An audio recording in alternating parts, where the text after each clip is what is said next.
Episode 25 with the Average Joe Sports Show. Chris Schmidt, what a night at PBA. Nebraska takes down number 1. I'm Mitch Sherman. We'll talk about the Huskers' latest ads from the transfer portal, including an offensive lineman who's on his way to Lincoln. Hi, everybody. It's Bill Doleman. What will Nebraska do with Dana? Elijah Herbel here will close with some brief thoughts. Nash Hutmacher making his college debut on the wrestling mat.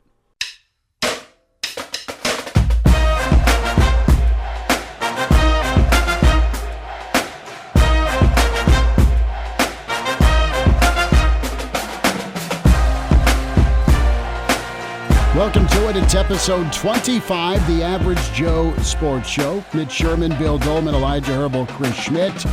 And, Elijah, no bumps or bruises. Lean into that camera.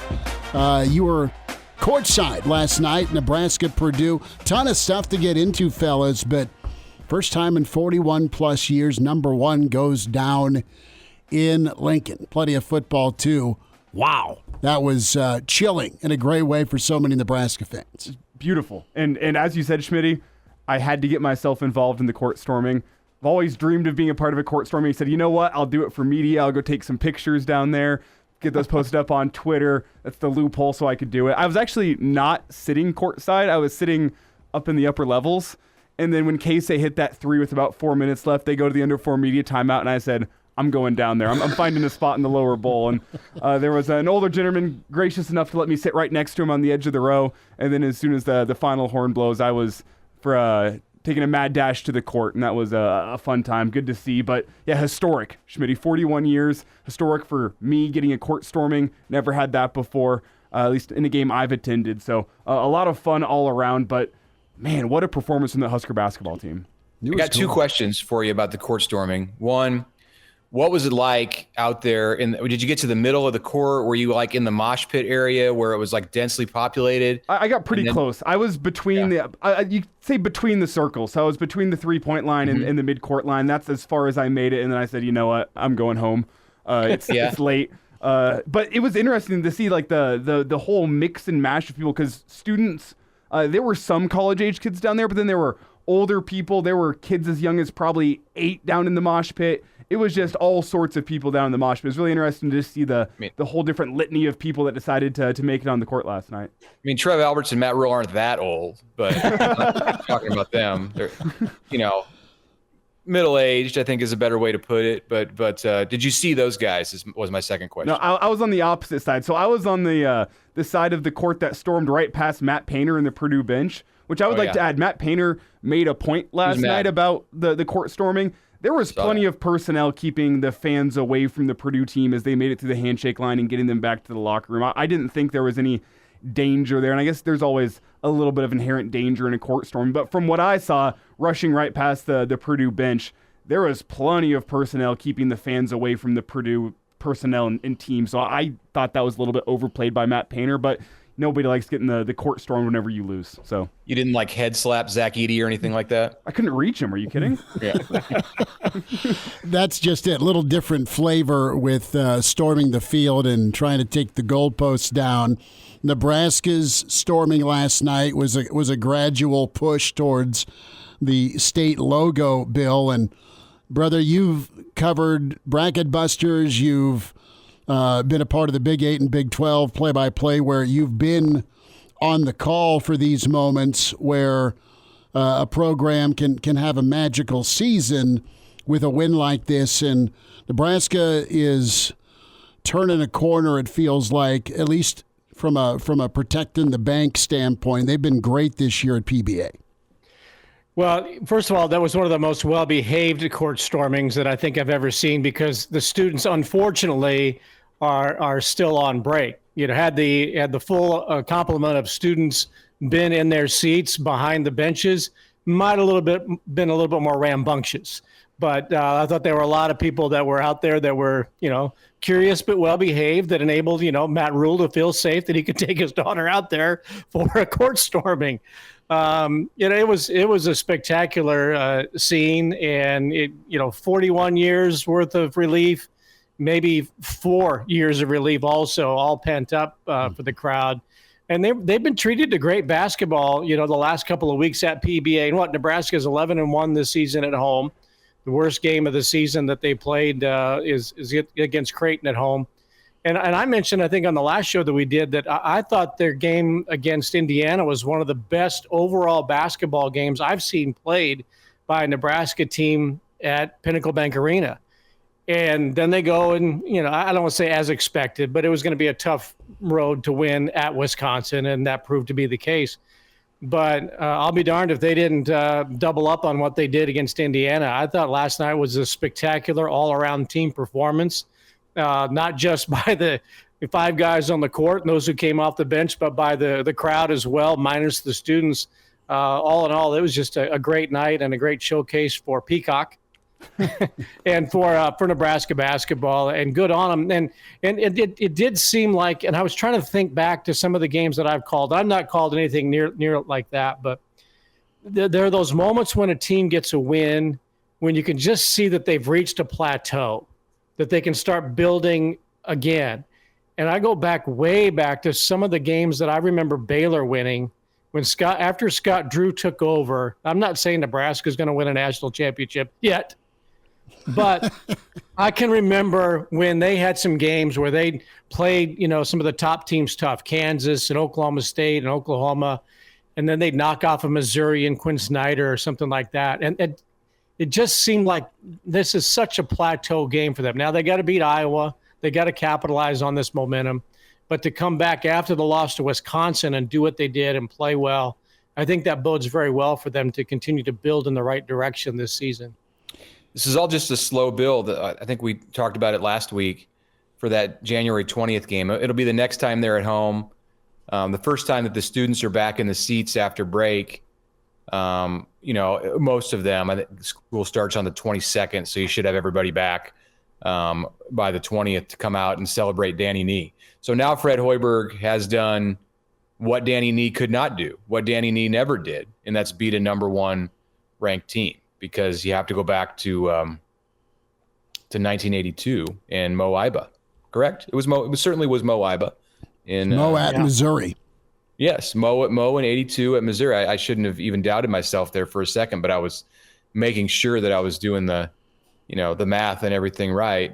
So Danny, for all that he did, and unequivocally the greatest coach in the history of Nebraska basketball, with the teams that he had in the 90s and winning a Big 8 tournament championship, never beat a number 1 ranked team. And he certainly had opportunities with Kansas for the most part, but also there were others in the Big 10, Oklahoma, that sat atop the rankings at times when Nebraska played them, and Fred's got that feather in his cap, so it'll be fun. The next time they're at home is Danny Nee, and that's what we're building toward. Is that's going to be a fun Saturday afternoon at PBA. But really, of course, what they're building toward is March, and I'm curious what you guys think about how much this helps. Obviously, it helps, but is this like an over-the-top moment to get Nebraska off the bubble and into the tournament? Of course, there's more work to be done, but you think they're on the inside at this point? Oh, they have to be, don't they? I think they were they're waiting to get into the club, right? There's the velvet rope. And we're checking their ID to make sure it's lit. Make sure is this really you, Nebraska? It's a fake ID. Make sure you brought the right fake ID. And Nebraska just correctly answered their address, their zip code, all of that off the fake. That's what they did. If they're trying to be like me getting into the drumstick when I was 18, no problem getting in. That's like the NIT or the CBI. But they're trying to get in the NCAA tournament. They might take a look at that resume a little more closely than others. But I looked at Joe Lunardi's updated bracket. That was yesterday morning, and Nebraska was among the first 4 out. Okay, Purdue was the number 1 overall seed, and Nebraska was among the first 4 out with UVA, TCU. I think Florida might have been in that mix as well. But now you've got to win, and I know Michigan State's not having a great season, but you still beat a blue blood. You won on the road at Kansas State, who, by all accounts, everybody has in right now. You've knocked off the number 1 team, and you beat Indiana. I mean, those are the kind of wins that get you in anyway, no matter what happens the rest of the way. Although they don't want to have a collapse. But those are the kind of wins that when they put that graphic on the board in early March and they start projecting who's in, they always say those are quality games. They're 3-2 against Quad 1. They jumped 12 spots last night in the NET ranking to number 46, which 46 is not like firmly in. It's in, but it's not like oh, you can You're go going to on Albany and be in great shape. So yeah, the Big Ten is going to work against them a little bit, and now they're 3-2 in the league. I mean, they certainly have to get to double digits with Big Ten wins, which would be 7 more. That puts them at 20 wins overall. I mean, they probably got to be at 21 wins, 11 in the Big Ten. I think would be safe, and not bow out in the first round of the league tournament. It's funny because like I know this is probably not accurate, but I really just have the feeling that if you put the same body of work behind the name of like Villanova, right, or I'm just looking up the list here, Baylor, Illinois, it wouldn't be viewed the same even in the metrics, but it probably would in Nebraska's weaker non-conference schedule. You do have Creighton and Kansas State on there, but the generally weaker non-conference schedule is definitely working against it right now as far as like being comfortably into the NCAA tournament. So reputation's big. It's going to probably go down to the wire as it usually does whenever Nebraska's making a run at this. Now, reputation is very real, and Nebraska's reputation is, all right, it's not that they haven't been dancing, but they're the one team that hasn't won when they've gotten to the dance.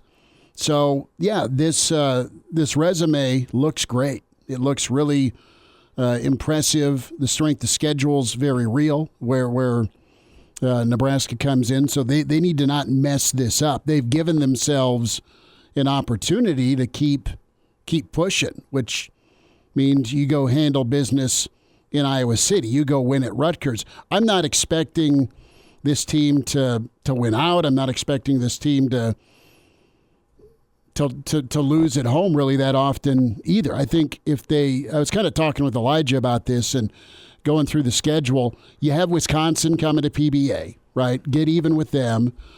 Handle your home games, the rest of your home games, and then go steal a couple on the road because there are some teams in this league that aren't supposed to be down that are down. Don't misstep. Don't have any Minnesota moments. Well, if nothing else, when you look at last night's game, you look down the stretch, Fred Hoiberg's the guy that's always had his teams improving. I think we can expect this team to continue to improve. The 2 ways I see this game last night, one, Pinnacle Bank Arena will be rocking for every home game the rest of the season following that game last night. And in the game last night, I know weather was a bit of a factor in fans getting there. The upper levels were a bit sparse. The lower level really did fill in as the game went on. I think some people from the upper levels, as I did, moved down as the game went on. The crowd was rocking, though. It's going to be full the rest of the way on out. Nebraska's going to have a fantastic home court advantage. If you can take care of business at home from here on out, which it's tough to go win on the road in the Big Ten. Purdue evidenced that. I mean, I'm pretty sure true road teams in the Big Ten this year are 2-11 or 2-12 or something like that. Like, it's been really, really bad. So you have yourselves a fantastic home court advantage from here on out. And at the end of the day, if Nebraska isn't perfect down the stretch, if they do have some slip-ups, which the PTSD of Husker fans kicks in, and I think you can kind of expect there's going to be some slip-ups down the stretch, the one thing Nebraska will have, if they are a bubble team that most likely no one else will have, is a win over a number 1 team, a team that is going to be a number 1 seed in the NCAA tournament. Most teams that are on that bubble don't have that. Nebraska's got that feather in their cap, and that could be just a feather that tips the scales in favor of Nebraska making it in if they are a bubble team come early March. You know what? You have a win against a number 1 seed in the NCAA tournament, which I fully believe Purdue will be. I don't think anyone else is going to have that. What I was trying to say, and maybe didn't spell it out well enough, and I'll end it with this, and we'll continue to monitor this as January and February go along, but let's look at Illinois. Illinois, same conference, they're 11-3. They're 3-3 against Quad 1 and Quad 2. 3-3 against quad 1 and quad 2, just one quad 1 win. In Nebraska, 13-3, so 2 more wins. And they're also 3-3 against quad 1 and quad 2. All 3 of those wins are against quad 1. So, on the very much on the like the top level line, the surface level, they look pretty similar with their resumes. Illinois is 9th in the NIT or the NET. Sorry, Freudian slip there. In the NET, and Nebraska's 46th. So I don't pretend to know exactly how these rankings are created. They shouldn't have anything to do with reputation, but I'm not saying they do, but it's just scratch your head a little bit. Here's the other thing about last night's win with against Purdue, and you're right. Nebraska for the rest of the season is going to be attached to Purdue as they talk about Purdue being a top seed, Purdue being number 1 or whatever. There's always going to be Nebraska attached to it. They lost to Nebraska. Nebraska didn't just eke out a win last night. Mm-hmm. Last year when it was a bad call that prevented them from pulling off an improbable upset. They did to Purdue last night what they did to Indiana in their previous home game. And were they both 16-point margins of victory? Or I know they're both double digits, but it wasn't when they're going to look at that. And if they do a blind look as to, okay, team A has this win and team B has this win, it's not going to say Mo Iba's Nebraska basketball team beat Purdue 53-50, right, on a last-second shot. It is Nebraska, dominated and answered every challenge and ran Purdue out of its own, out of its home arena by 16 points. There was no doubt last night who the better team was. And I think if you played, it's not one of those, if they played 10 times, Nebraska got their one win. It might be a 6-4, the way Nebraska had Purdue and Edey defensed, and the effort that Purdue didn't match Nebraska's effort, which I think is becoming the calling card of this basketball team, is the effort that it gives. And Gary had a sliding stop grabbing of the basketball in the first couple of minutes of the game where he called it, he got the possession, called the timeout, Nebraska got the ball. That, to me, in the first 2 minutes, set the tone for the game. It's one of the key plays that, doesn't show up in the stat column, but that play signified how things were going to go and how Nebraska was going to play. And I don't think too many teams can match that when Nebraska wants to do it all out like they did. I want to make a quick point before we change topics here.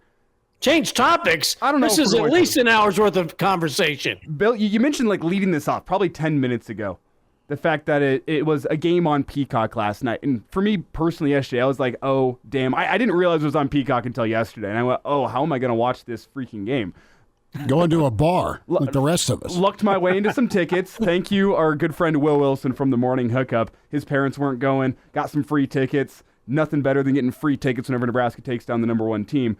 But I think the positive from it being on Peacock was so many more people got to hear Kent Pavelka's call of that game last night. And I'm not sure if you guys have gotten a chance to go back and hear some of those Kent Pavelka calls. Oh my God, was that guy fired up the whole way through. And I was a little bit late going from work, got to listen to the first few minutes on the radio. This was not Kent Pavelka getting fired up as the game went on. He was ready to go from pregame. I'm pretty sure he was starting to lose his voice before opening tip-off. And he just kept that energy throughout. He was on fire all night last night. I don't think I'm happier for anyone else besides Kent Pavelka and how he called that game, the years and years and years he's put into Husker basketball. Wasn't he the one who was on the call 41 years ago? Yeah, and he's dodging empty Jack Daniels bottles down in Columbia in 81, 82. The old Antlers. Yeah. The story from the 82 game at Mizzou is that the gym was so quiet at the end of the game as Nebraska was about to upset Missouri, and that he had to kind of whisper the final call of that game to ensure his own safety so he didn't get assaulted by the Antlers on the way out of that arena. And I can tell you, and I heard the final call and a few of the other calls from Kent and Jake last night, neither of them, they were not whispering. Both of them were full throttle. And I think they both probably are drinking some hot tea this afternoon. Yeah, you're right. Hilarious. It was fun to for him after all these years of doing it. I mean, he's kind of been like the voice of the Cubs to a certain extent, and I'm sure the 40 some years has felt like 106 to him. But good on him. He's maintained enthusiasm for so many years. And I remember listening to that game in 1982, and having my ear to the transistor radio, trying to, hear the call and hear him whisper. And, the games like that bring back memories of, there's not a lot of Nebraska basketball legends. But, you think about Jack Moore in 78. Or what year was this? 82? 82. Yeah. Just all those players from way back that, languished with Joe Cipriano and Mo Iba and the pre-Danny Nee era, Andre Schmidt. Not that they were all on that team, but I'm thinking back to guys that, boy, Nebraska has waited for moments like Jack they Moore, had last night. Jack Moore, Jerry Shoecraft. Can't tweeted out the roster. Oh, is that right? This morning, and talking about how he would always remember that team because of its win at Missouri that year, and that this team now has a place in his heart that's the same way. But yeah, Jack Moore, Jerry Shoecraft, Claude Renfro. I'm not sure who the starters were on this team. Kenny Walton, Leonard Johnson, Terry Smith, Drew Stange. Some names that are not exactly like hanging from the rafters of PBA or were at the Devaney Center at the time. That game, well, that was a road game. So this was the first home win for Nebraska against the number 1 ranked team since it beat Kansas State in 1964. That was the Jerry Bush coach team, who was Fred Hoiberg's grandfather. Yeah. And that game would have been at the Coliseum in 1964. So I do wonder, and I did pose this question this morning, if they rushed the courts. Elijah, did your grandfather rush the court at the Coliseum in 1964? Definitely not. That's not his style. That's not his style. I also think he was in the Army at the time, so thank you for your service, Grandpa, but no, he's not a court stormer. I had some experience, music festivals, Lollapalooza. I'm experienced in a mosh pit, and I thrive in that environment. So that's me. That's not him. It's not in your genes. It's good to know. Next time you need someone to throw blocks for you in the mosh pit at PBA basketball or concert going, Elijah Herbel at your service. It's the Average Joe Sports Show. Can find us on Twitter, the AJ Sports Pod and the AJ Sports Show. Subscribe to both. Follow us on Twitter, of course. Mitch Sherman, Bill Doleman, Elijah Herbel, Chris Schmidt. YouTube channel, the AJ Sports Show. Spotify and iTunes, where you can download the pod. Great moment for Nebraska basketball as they take down number 1. Let's talk some football, and lots happened, fellas, since we last huddled up, and some portal additions. We'll start there. A familiar name in the world of college football's floated out last weekend in Dana Holgorsen, but Mitch, get your take here on a couple of the additions for Nebraska. When we look at Dowdell, the running back from Oregon, Nayor, the wideout that spent some time and really good years with Craig Bull at Wyoming, then to Texas, and now in Lincoln. So you got a couple of major players to add to the skill positions. Absolutely. And, two players that are going to come in and have faced some different scenarios. Isaiah Nayor, who's a senior and, is taking advantage of the COVID year to have another year of eligibility. He will contend from day one on campus for the wide receiver 1 position. This is a guy that, you can look back at Nebraska's recent history with recruiting senior or 1-year wide receivers. Trey Palmer had the option to play a second season, but I think people understood when he came from LSU that the intention was for him to be there 1 year, showcase his athleticism, which he did, go over 1,000 yards and then be off to the NFL and just enjoyed a pretty nice rookie season with the Tampa Bay Bucks. And then before him, it was Toure, who came from the FCS level, had a great senior year, showed the kind of pro that he was on the field and is with the Packers.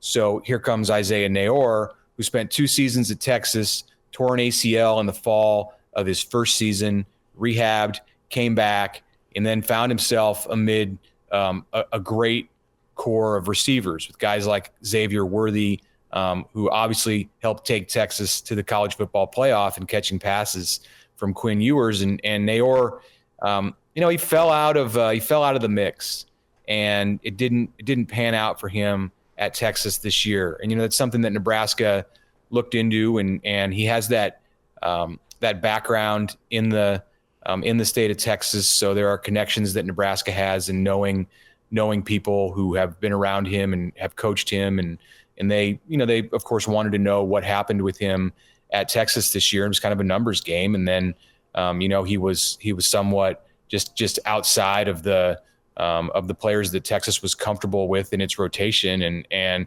so here he is. He lands in Nebraska's lap, and he's a big-bodied receiver with a lot of speed, and he's going to come in and be a primary target right away for the Nebraska quarterbacks. And Dylan Raiola is likely that guy. He played a role in recruiting him, as he did with Dante Dowdell, who's just a second-year player in college and spent 1 year at Oregon. Should have redshirted, but Oregon played him in a fifth game. So he's lost a year eligibility, but he's got 3 to play, got 4 years to play 3. And he's walking into a room that's rehabbing with 2 guys that were out last season with season-ending injuries, and Gabe Irvin and Ramir Johnson.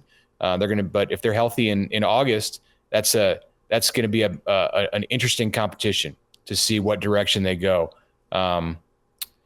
Dowdell is he's a big guy. He can be a 3-down back for you. Was a 4-star prospect out of Mississippi in high school, and he's going to get a chance to get a leg up on some of that competition in the spring. Don't you think it's significant with Nayor coming in with, even though his experience at Texas was limited by playing time and because of injury, but he has been around the game, that to have somebody, a veteran, relatively speaking, to be able to be the guy for Dylan Raiola, who we all, I think, expect to be Nebraska's starter, that can help adjust Raiola to the college game, that he doesn't have to be as precise necessarily. Like when he's looking for that back shoulder throw, he's the kind of guy that can make the play if it's just a shoulder throw. If it's in the right area, he's a big target at 6'4". We all like watching Billy Kemp when we could find him at 5'6", maybe, and 150. But now you've got a 6'3", 220-pound target that if you can get it where it needs to be, and you can trust that he's going to have the same kind of year or the talent that he showed at Wyoming, that's going to bail out a younger quarterback and help him get assimilated to what the offense is supposed to be.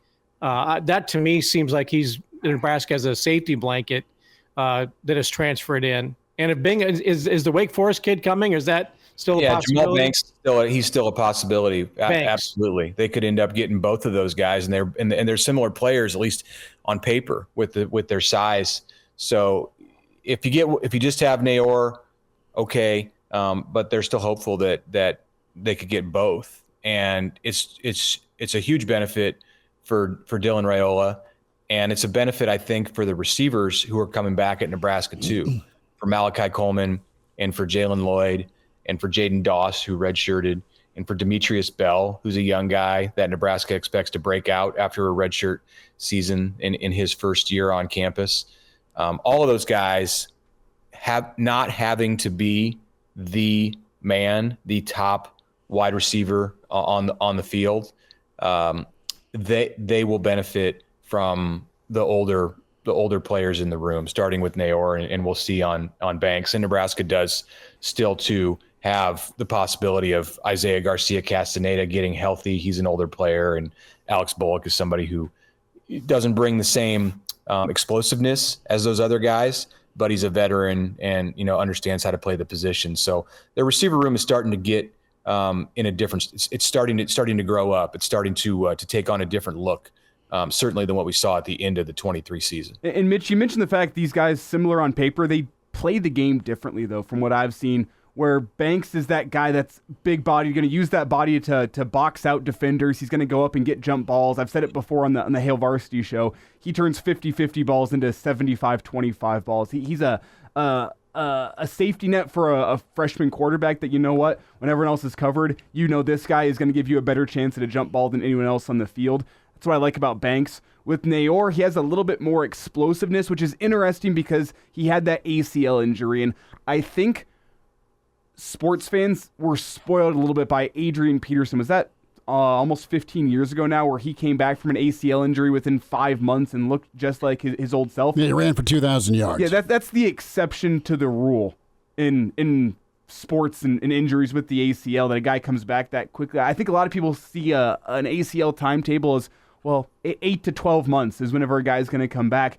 But there's also the mental aspect, trusting that knee and the continued healing process. I think to Jamal Murray and the Nuggets, and I'll admit I'm a biased Nuggets fan here, but Jamal Murray was out for 18 months damn near with this knee injury. And what he said afterwards was it wasn't physically the knee, it was that mental aspect of I had to make some plays that scared me to go out and make, but whenever I came down on that knee and my knee was just fine, there's that mental rebuilding to be like, you know what, I can be that same person as before. So despite the fact that the knee may have been healthy for Naor last year, I think there's a continued mental process to getting a guy back on the field, getting that same confidence back, the confidence that he had at Wyoming.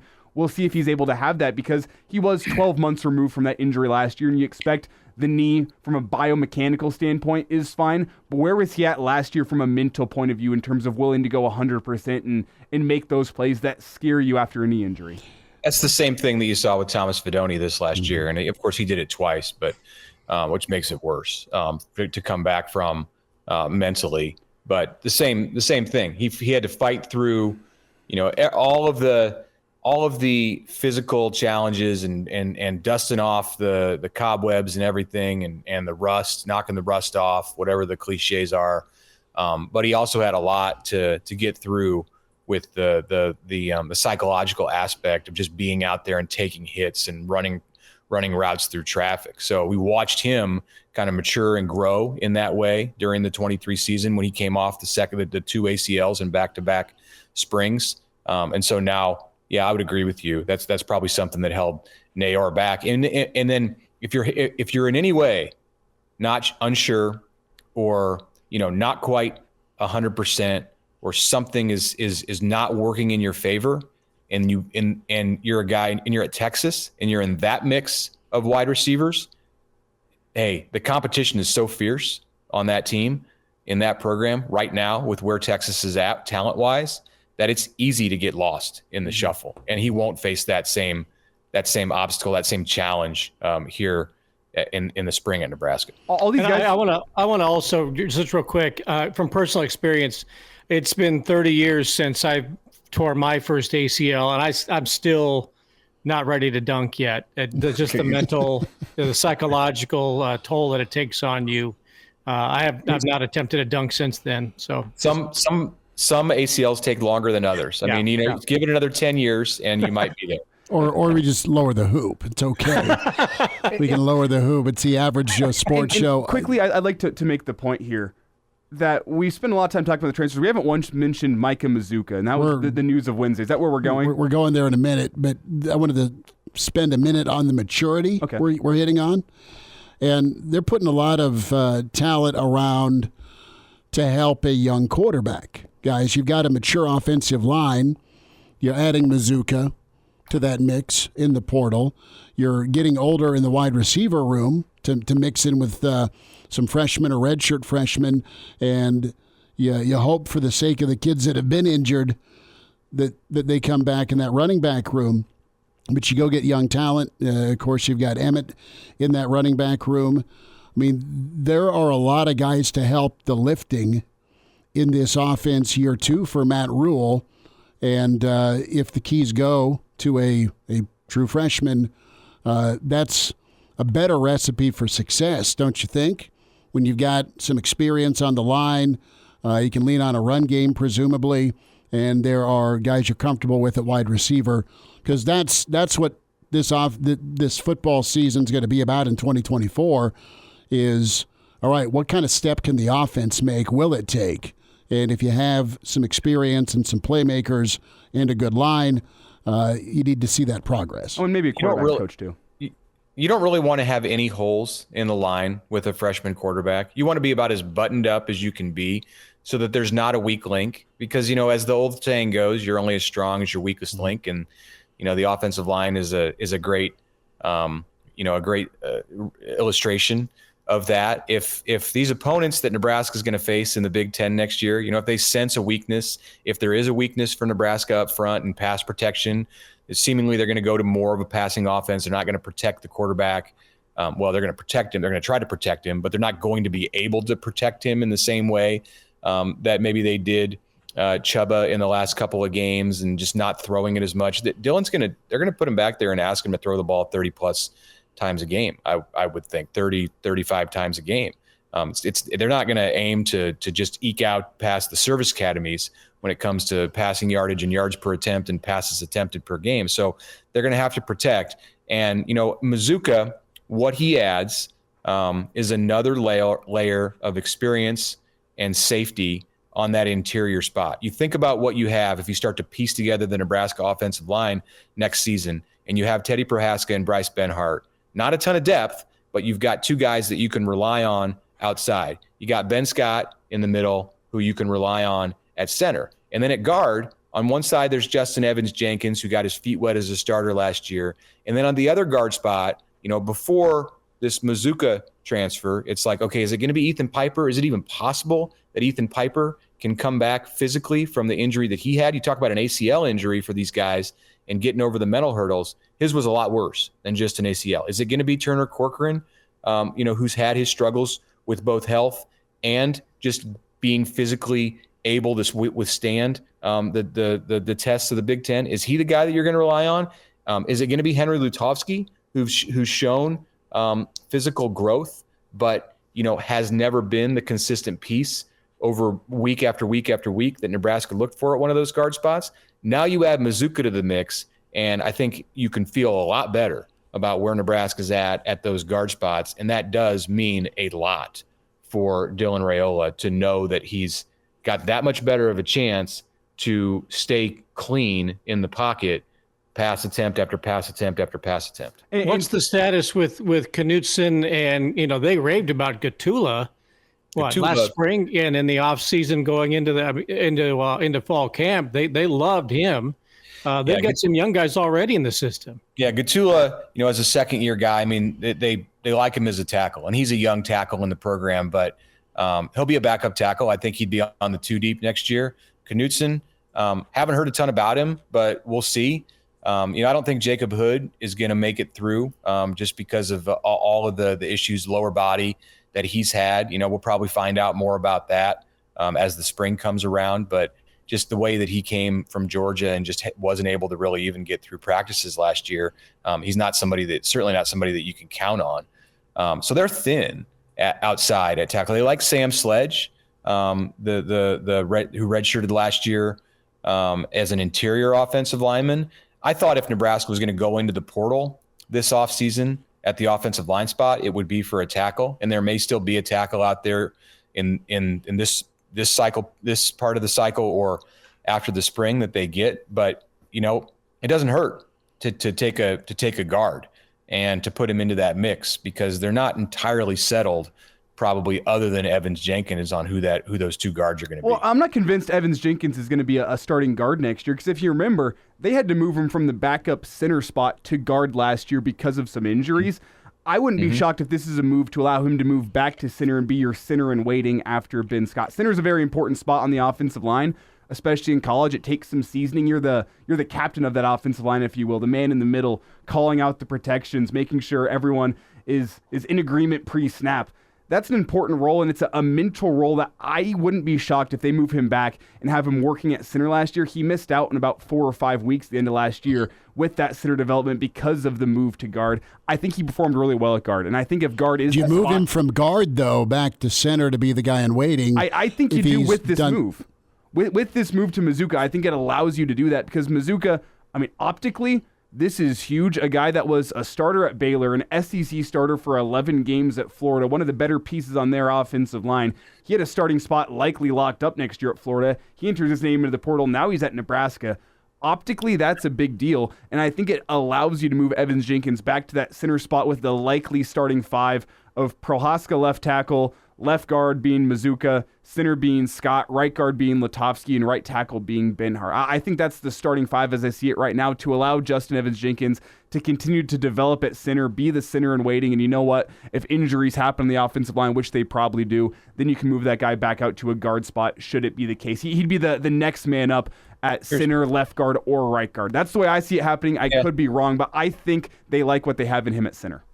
Yeah, what I would say is who's better, Lutovsky or Evans-Jenkins? And if you can still train Evans-Jenkins as your center in waiting and have him start at guard this season. Some of it would, and I like the idea of having Evans-Jenkins back up all three positions and be ready to go if there's a need, if there's an injury at any of those three positions. That's a luxury that Nebraska had with a lot of its great offensive lines. You have a swing guard, and he plays just as much as the starters, and perhaps that's a role that Evans-Jenkins could play, or maybe that's Lutovsky. I mean, these are things that Donovan Raiola probably hasn't figured out yet exactly how they're going to put the pieces together. But Mazuka, it gives you more options and more flexibility, and it lets you be a better offensive line. The other guy to maybe think about, who's an early enrollee and will be in school in a couple of weeks, is Grant Brix. And we saw him in the All-American Bowl this last weekend in San Antonio, along with Gibson Pyle and of course Carter Nelson, the tight end extraordinaire, who went from 8-man football to running guys over in the secondary in San Antonio in a very short period of time. But I think Grant Brix eventually can be a tackle, but early in his career is probably a guard. And if they can put a little weight on him in these next 6 to 8 months, he's maybe somebody who can also give you depth as a highly talented interior offensive lineman. And then you're grooming him for the future in the way that Iowa has done it with some of their great offensive linemen, where they've started at guard or played guard early in their careers, and then they move out to tackle the premier position later on. Well, if they want to put weight on him, why don't they just look at all the stuff that Hutmacher took off of his diet so he could go wrestle, and tell him this is what you need to do to add weight, and then let Brix gain all that weight that Hutmacher lost. Whatever Nash is not eating, you just Grant. Yeah. I'd like to add some, as a guy who loves offensive line play, I was watching Pyle and Brix in the All-American Bowl, trying to watch for that. I came away really, really impressed with how much more ready Pyle was than I thought he'd be. Brix is great in run blocking, fires off the ball well, still needs a little seasoning there, especially in pass protection, though. He needs a lot of work. He hasn't done it. Yeah. He hasn't done it. Needs some work. And we've talked with Charlie McBride before on the Hail Varsity show, where he says, you know what, that could be a blessing in disguise, a guy who's never done that before, because you don't have any bad habits to break. You can start from square one as opposed to have to tear down first. So that could be a positive in the long run. He needs a lot of work there. I walked away impressed with what Gibson Pyle brought to the field in the All-America Bowl. Obviously, I don't think he's ready either for the Big Ten, the lines of scrimmage there. Few people are. But I walked away, I thought he was further ahead in his development than I thought he would be, both in run blocking and pass protection. Not saying he's going to come in and play a whole bunch of snaps next year, far from it.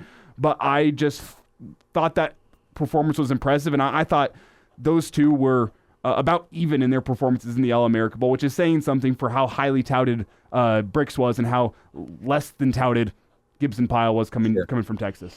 Guys, let's talk Dana Holgorsen. Better Call Saul fans rejoicing that the gene was seen in Lincoln. Of course, I don't know if Dana was wearing a visor or not, but let's go down that road here. Dana Holgorsen and his, great track record of pretty impressive offenses and point total jumps and versatility on offense. When you look at his stops at West Virginia, the different quarterbacks he's had to work with, what he did in the run game in an air raid offense, Houston and West Virginia, and then also some really good years with Coach Leach and then Coach Gundy.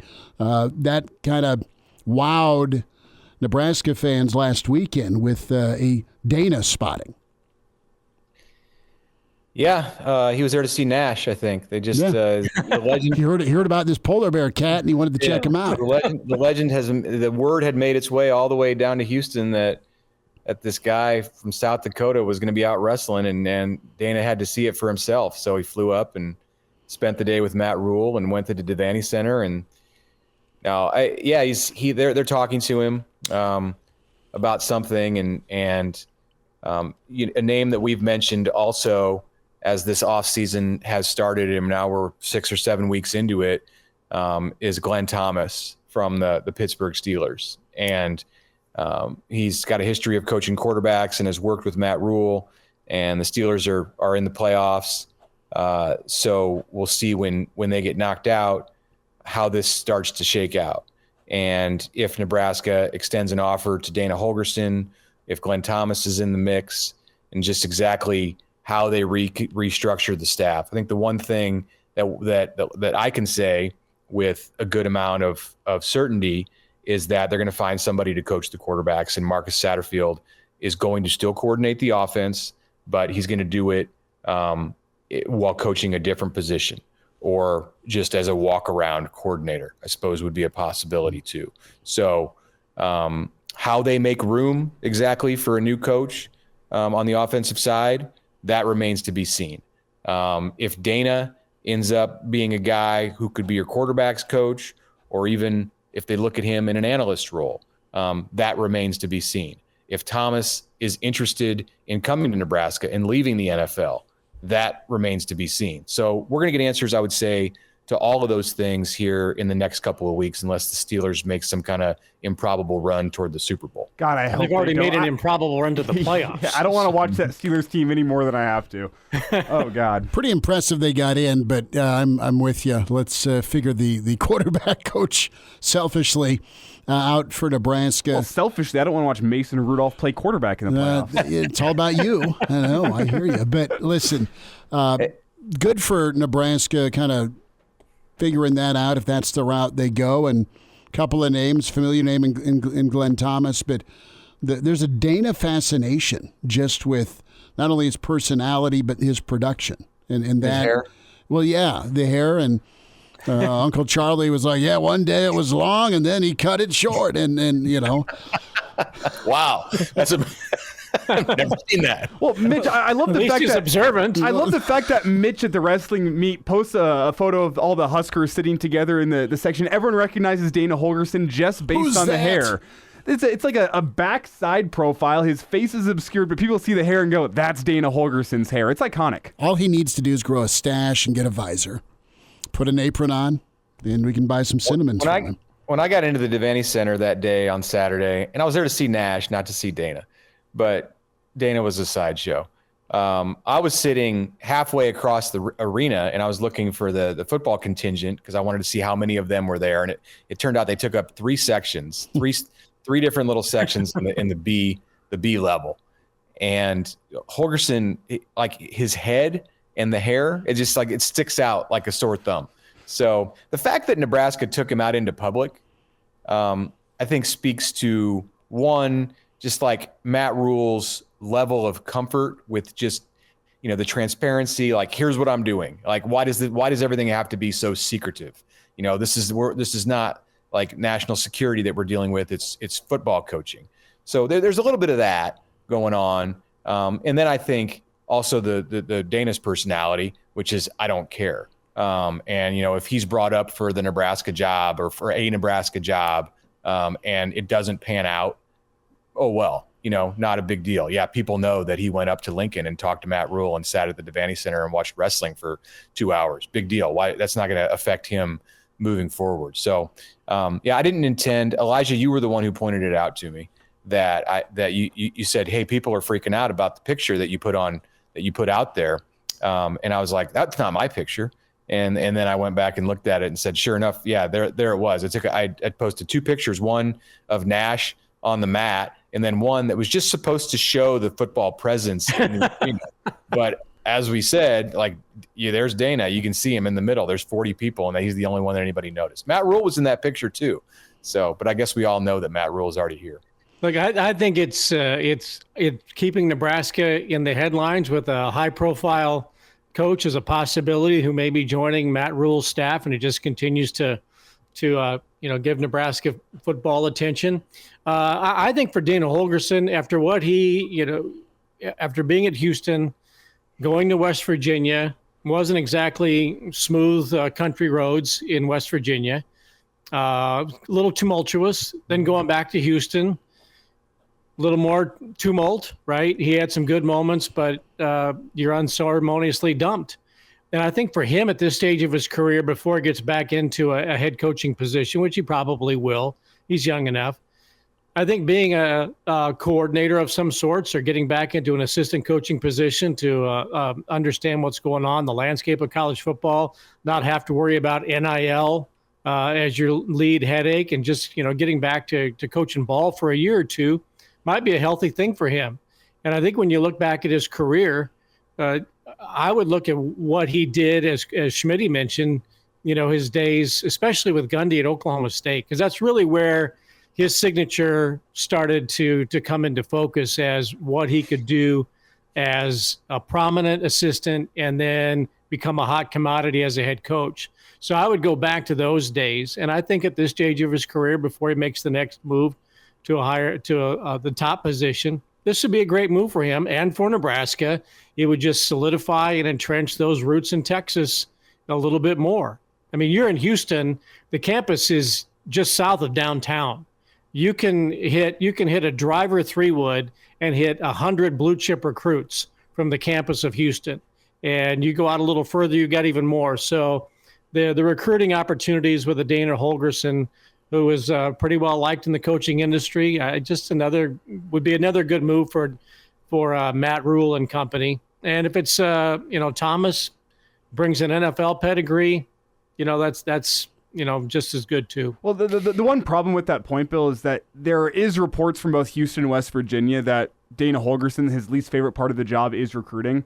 And I mean, that's pretty common now in college football with the way the crazy. But that's head coach. That's the head coaching thing. Yeah. Going out and going to the living room and identifying the 20 to 50 guys that are your absolute targets is different than having to go to the collective nowadays and figuring out what the NIL money is going to be. Who else is he talking to? All these other managerial things. You just get to be, a coach for a little while before you have to get into all that administrative stuff. But I think the big positive for Holgorsen, from Nebraska's point of view, he's one of the handful of coaches in America that you can say, regardless of the personnel that they have, and they have to be all right, obviously, but their offense is going to score points. I put him in the pantheon of, Lincoln Riley's like that, Ryan Day's like that based on everything we've seen, Chip Kelly maybe you put in there, Steve Sarkisian, Dana Holgorsen. Whenever that guy runs an offense, what was the name you said?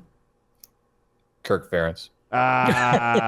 You could maybe put Scott Frost in there. Despite some of the offenses he had at Nebraska, they were pretty good at putting up points despite the fact they couldn't get wins. Maybe you put Scott Frost in there. Husker fans probably don't want to hear that. But, you're talking about an offensive coordinator that everywhere he has gone, he has had offenses that put up yards, that put up points. And to his credit, they've won a lot of football games, too, at both West Virginia, Houston, Oklahoma State. But everywhere he has gone, similar to those other coaches I've listed, their offenses have contributed to wins.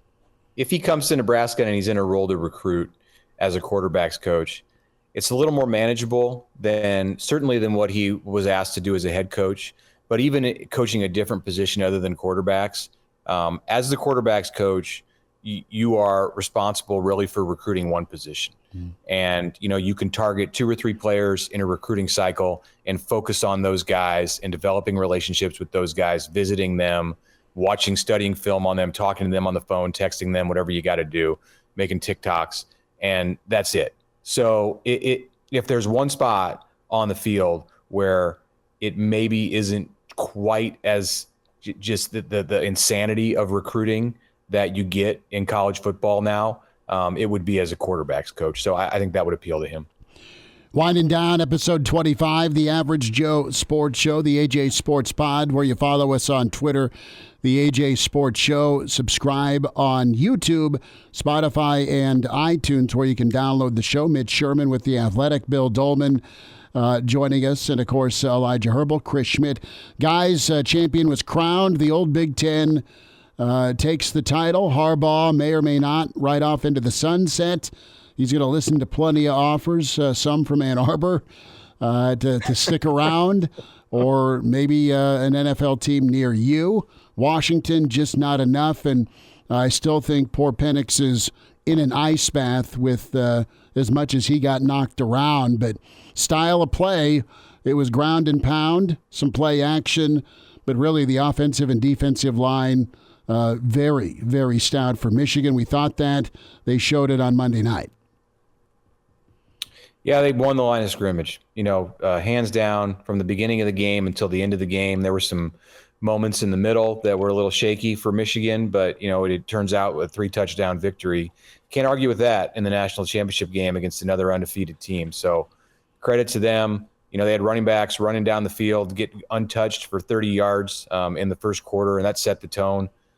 Gave them 17 quick points, and Washington did a nice job of not getting blown out, but that's not the recipe for winning a national championship. So Michigan from the beginning of the year, you've got to say, looking back at it, however they got there, however much they cheated along the way by knowing what their opponents were going to do at times, they were the most dominant team from start to finish in this college football season. And what's going to happen with Harbaugh? I guess he's not going to the Bears, huh? They're keeping their coach.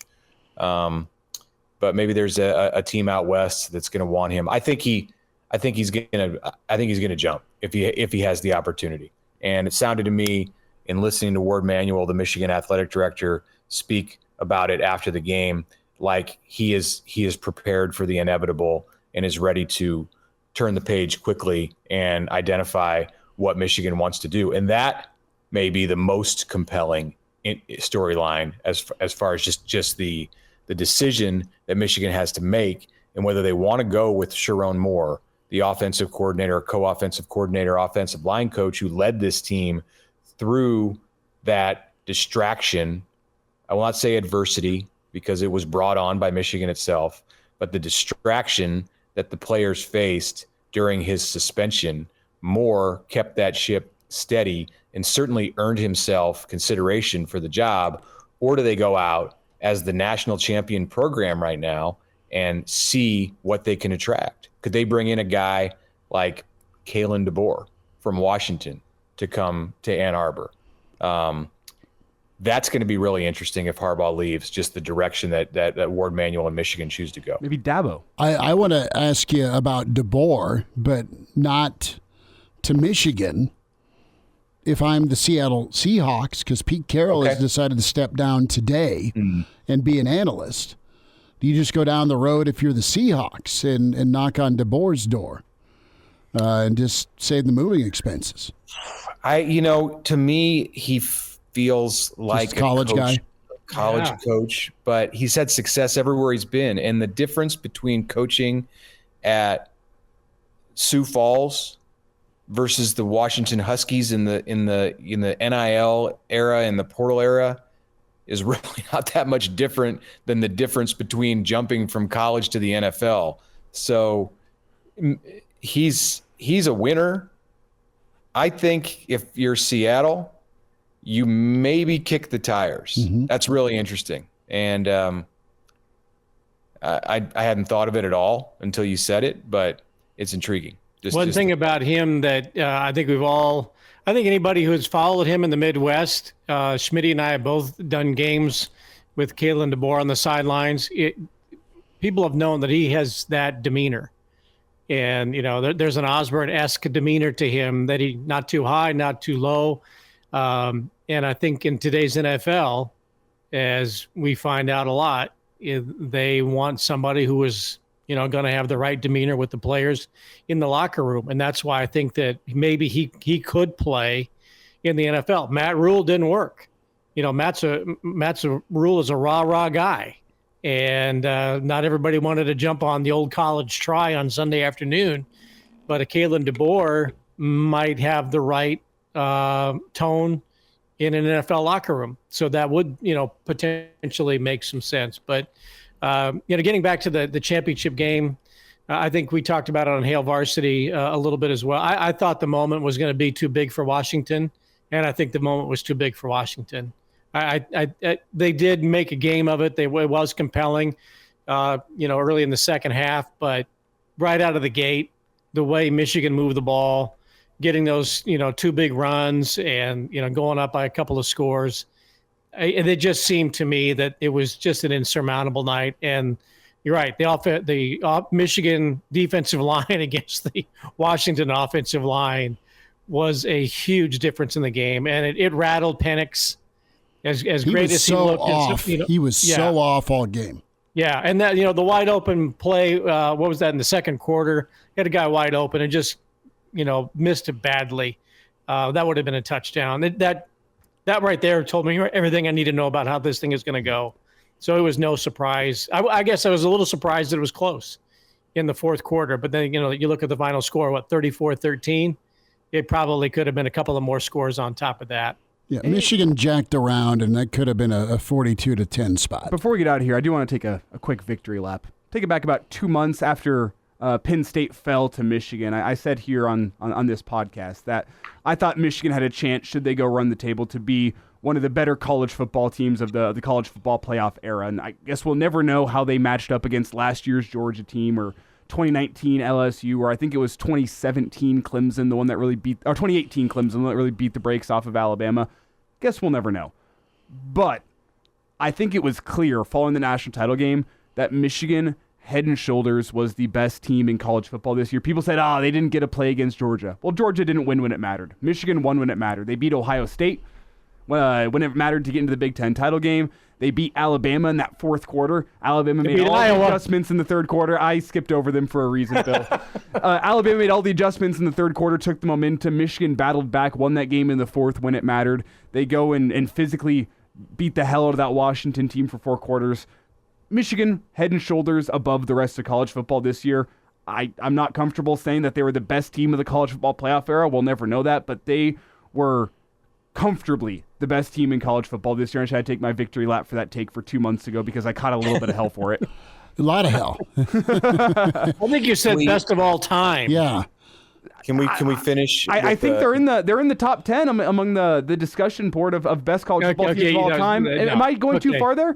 They beat the hell out of everyone they played this year, the one exception being Bama. They beat the hell out of everybody else. Yeah, they struggle with Maryland. For a half. I don't know. For a half.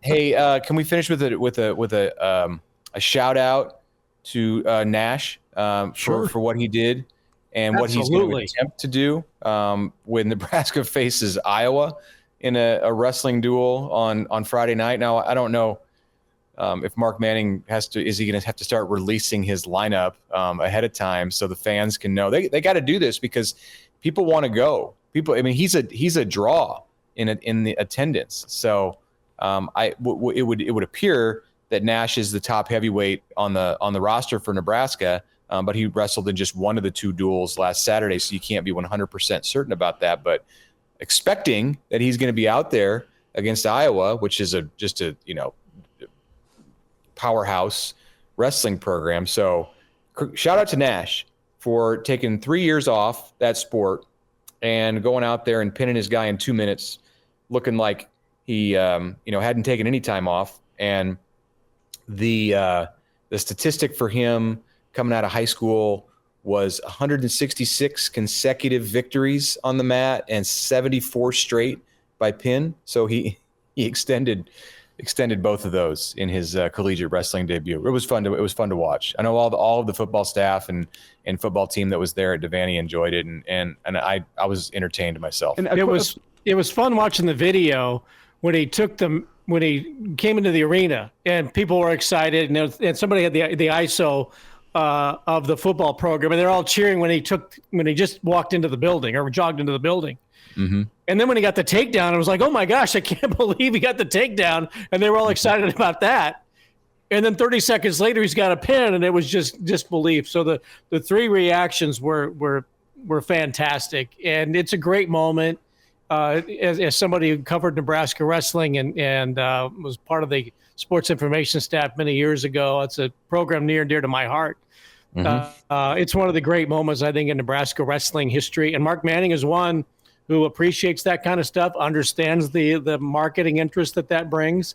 And look, based on the way he looked and what his resume is, why not put him out there against Iowa and see what he does? If they lose 9 and win 1, it'll be a great night for Husker In wrestling. Iowa City, only place I've ever been where you go to sports bars and they have wrestling singlets hung up They on do. the wall. It's hung up. We'll Nash, if he gets a win against Iowa, maybe he'll be the first Husker. 'Cause I haven't seen any Jordan Burroughs singlets hanging around, but if Nash gets it done, I wouldn't be opposed to having his singlet hung up in his sports bar. we'll After get it's back. washed. We'll get back to you next next pod on our conversation with Mark Manning. So All right. we'll get the word. I forgot, we have coming up later on Hail Varsity, just to let you know. We have Mark Manning coming on. I have a Husker wrestling singlet at my house. I should've worn hope it. it's not a Hustler one. No, it's a Husker. Good for you being a magazine guy. It's a Husker wrestling singlet. Let's lay that out clearly. It is a size small, which means it's a tight squeeze for me, but I think I rock it pretty well. I should have worn it today. No. No. Why did not picture it in video? We'll be back at you next time with the Average Joe Sports Show. Mitch Sherman, Bill Doleman, Elijah Herbel, Chris Schmidt. Thanks for tuning in.